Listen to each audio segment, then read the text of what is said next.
and the county's warning system just as a tornado warning was being issued. On Your Side investigator Stephanie Skurlock is live to tell us what happened. Steph? Well, Tim, you know, a lot of people have come to depend on sirens during a tornado warning, but last night those sirens were silent. The damage to this two-story home on Whitney is devastating. It takes a tree trimmer suspended in mid-air by a crane to lasso one of the huge limbs so he can begin removing it. It fell around 11 o'clock last night.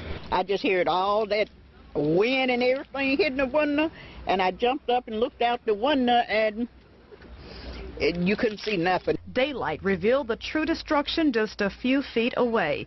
A tree some 90 feet tall crushed the house next door. The siren wasn't on. The siren came on about 10 minutes after it was over.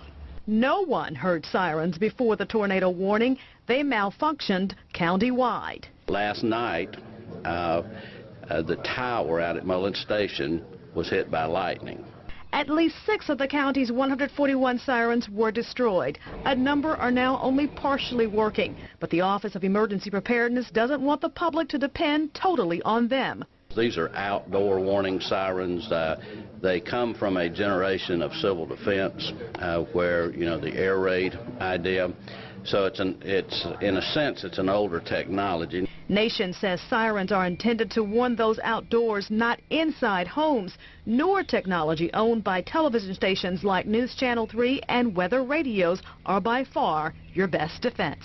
If you hear it on the radio, if you hear it on the television, if your weather radio, the Alert FM, signals you, that's direct information. I mean, it's almost real time.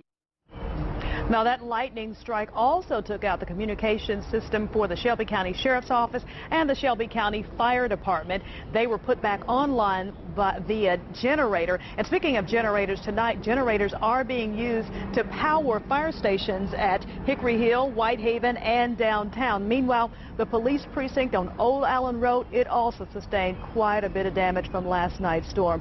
All of this as the city was still cleaning up from last week's storm. Stephanie Skurlock, WRAG News Channel 3, live downtown Memphis. And thousands of people were put in the dark from last night's storms, and at this hour, nearly 30,000 people are still without power. MLGW crews are working 24-hour shifts to get everyone's power back, but it could be Sunday before all customers get the lights back on. At one point, there were 64,000 people without power. Now, when the storms rolled through one Fraser neighborhood last night, several large trees came crashing down. Houses on 3 different streets were damaged when trees toppled over or split in half.